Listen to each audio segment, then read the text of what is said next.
अस्सलाम वालेकुम गाइस। पाकिस्तान में आजकल एक सीज़न बहुत मशहूर हुआ हुआ है जिसका नाम है टर्किश सीज़न है, जिसका नाम है गाज़ी अर्तुगरुल। और इसको पाकिस्तान के नेशनल टेलीविज़न पे भी एज़ एन उर्दू डबिंग में नशर किया जा रहा है। और आइए सबसे पहले तो देखते हैं कि इसका पस मंज़र क्या था और ये ड्रामा पाकिस्तान के सरकारी चैनल पे किस तरह शुरू हुआ। तो इसके बारे में, इस नैरेटिव के बारे में, इस पर्सपेक्टिव के बारे में हमारे प्राइम मिनिस्टर इमरान खान साहब ने कुछ कहा था। आइए पहले वो देख लेते हैं, फिर इस पे तबसरा करते हैं कि उन्होंने बेसिकली ये ड्रामा पाकिस्तानी अवाम के लिए क्यों प्रपोज़ किया था और हमारी अवाम इसमें क्या कर रही है। ये परमिसिव कल्चर को प्रमोट करते हैं, इसका डायरेक्ट इम्पैक्ट फैमिली सिस्टम पे जाता है। और आप इंडिया में जो हाल देखें इसका, इस कितना जो नुकसान हिंदुस्तान में पहुंच रहा है उनकी जो एक क्लास के अंदर, तो एग्जैक्टली वही कर रहे हैं। तो इसलिए मैं ये जो ड्रामा की बात कर रहा था, ये जो सीरियल टर्की में, ये पहली दफ़ा किसी ने एफर्ट की एक ऑल्टरनेटिव कल्चर देने के लिए लोगों को, कि एक और भी कल्चर है। ये जो नॉनसेंस आ रहा है और ये डीजेनरेट हो गया, और इसके अलावा एक और कल्चर जो कि उन्होंने एक ऑल्टरनेटिव कल्चर प्रोड्यूस किया है। ये बड़ा इंपॉर्टेंट है बिकॉज इसके कॉन्सिक्वेंसेस हैं।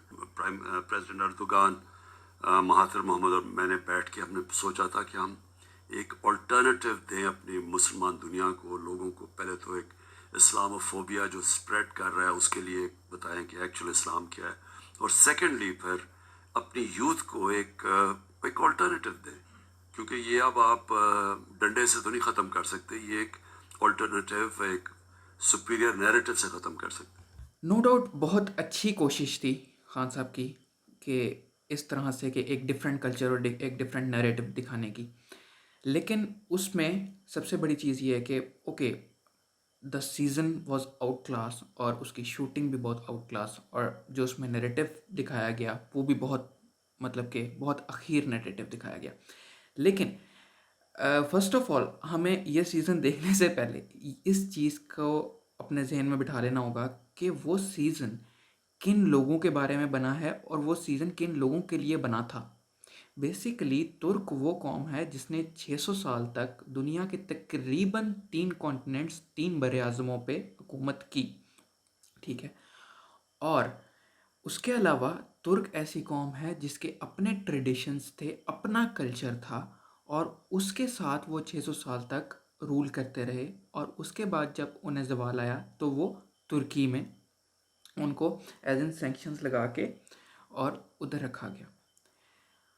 बेसिकली अब हमें इधर समझना ये है कि वो जो उनके ट्रेडिशंस हैं और वो जो उनका कल्चर है उसमें बहुत सारी चीज़ें ऐसी भी हो सकती हैं जो कि, मतलब कि अगर आप एक रिलीजियस पर्सपेक्टिव से देखें तो डिफरेंट भी हो सकती हैं। अब हमारी आवाम उसको अगर खाली एक रिलीजियस पर्सपेक्टिव से देखती रहेगी तो ये बिल्कुल मुमकिन नहीं है कि आपको वो सीज़न पसंद आए या आपको वो सीज़न एक सीज़न लगे। आपको वो एक चीज़ ऐसी लगेगी जो आपको प्रमोट कर रही होगी कि आप उठें और बस जंग पे निकलें। नहीं, टर्किश पीपल भी इस चीज़ को एज अ सीज़न देखते हैं, एज एन एंटरटेनमेंट लेते हैं। तो आपको भी इस चीज़ को एज एन एंटरटेनमेंट लेना चाहिए। मैं आज इंस्टाग्राम पे देख रहा था, उसमें जो करेक्टर्स हैं उनकी इंस्टाग्राम प्रोफाइल्स पे जाके लोग कमेंट्स कर रहे हैं कि हाँ भी आपके कपड़े इस तरह के, आपके ये इस तरह के हैं। भाई वो तुर्की में इस तरह चलता है, वो उधर का कल्चर है, वो उधर का ट्रेडिशन है। तुर्की में हर तरह के लोग होते हैं। उधर ऐसे थोड़ी है पाकिस्तान की तरह के, हाँ भी अगर किसी खवातीन, किसी लड़की ने कोई इस तरह का कोई ड्रेस पहन लिया जो थोड़ा सा एक्सपोज्ड है तो आप उसके पीछे पड़ जाएंगे कि हाँ भी तुम इस्लाम को फॉलो नहीं कर रही और तुम ये नहीं करती, तुम वो नहीं कर रही। नहीं, ऐसा बिल्कुल नहीं है। वो एक सेक्युलर स्टेट है, उधर सब कुछ होता है। तो हमें सबसे पहले इस चीज़ को जहन में रखना चाहिए कि हाँ भी हम ये एक किसी और का ट्रेडिशन और किसी और का नैरेटिव देख रहे हैं और इसको हम एज अ एंटरटेनमेंट ही लें सिर्फ। अच्छा, तो ये तो हो गई तुर्क्स वाली साइड के उनके एंसेस्टर्स कौन थे, क्योंकि उनके एंसेस्टर्स जो थे वो ऑटोमन एम्पायर से थे। और अब बात कर लेते हैं कि हम जो सब कॉन्टिनेंट के लोग हैं इनके एंसेस्टर्स कौन थे। जहाँ तक मुझे हिस्ट्री का अंदाज़ा है वहाँ तक हमारे एंसेस्टर्स जो हमें पढ़ाया गया, जो बताया गया कौन थे, वो आर्यंस थे, ठीक है।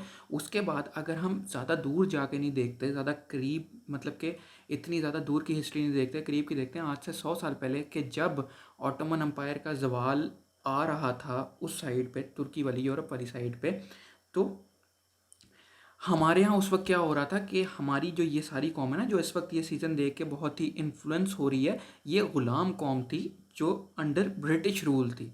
ठीक है, आपके कोई अपने ट्रेडिशंस नहीं थे। आपके जो ट्रेडिशंस आए वो बाद में भी जो इंडियन ट्रेडिशंस थे या इंडस वैली सिविलाइजेशन के टोटल टोटल ट्रेडिशंस थे, आपके अंदर वो आए। या और आपके आपके एंसेस्टर्स अगर आपको देखना है तो आपके एंसेस्टर ने क्या किया। आपके एंसेस्टर्स मुगल्स थे जो अयाशी में लगे रहे, जिस दौर में उधर वो लोग हुकूमत कर रहे थे।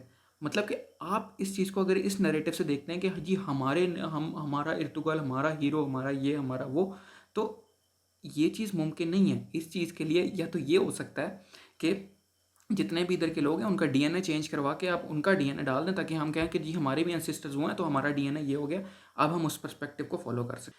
अच्छा, अब अच्छा, इस चीज़ में भी अब कोई मसला नहीं है कि किसी चीज़ को फॉलो किया जाए, ओके, क्योंकि ज़ाहिर सी बात है हमारा अपना तो कुछ था नहीं। ठीक है, हमारे रिलीजन और हमारा जो ट्रेडिशन और हमारा कल्चर है वो बिल्कुल ऐसे ऐसे ऐसे एक एक साइड पे एक चीज़ है, दूसरी साइड पे एक चीज़ है, तो हमें किसी एक साइड पे होकर किसी ना किसी चीज़ को तो फॉलो करना है। चलो ठीक है, फॉलो कर लिया, लेकिन अब असल मुद्दे की बात यह है कि हम उस चीज़ से पर्सपेक्टिव क्या निकाल रहे हैं। हम उस चीज़ को देखते हुए, हम उस सीज़न को देख के, हम उसको लेके क्या पर्सपेक्टिव निकाल रहे हैं। क्योंकि आजकल जो सोशल मीडिया पे आप लोग सारी पोस्ट कर रहे हैं, उससे ये पता लग रहा है कि क्या क्या क्या नैरेटिव और क्या पर्सपेक्टिव आप लोग अचीव कर रहे हैं। बहुत से पढ़े लिखे लोग फेसबुक पे और पता नहीं कौन कौन से प्लेटफॉर्म पे ये पोस्ट कर रहे हैं कि हाँ भी हम जंग के लिए तैयार हैं, हमारे घोड़े जंग के लिए तैयार हैं, हम लड़ेंगे, हम ये करेंगे, हम वो करेंगे। भाई, सबसे पहले ये चीज़ देखो कि जिस फेसबुक पे तुम ये पोस्टें कर रहे हो, इनसे भी उन्हीं का पैसा बन रहा है जिससे तुमने लड़ना है।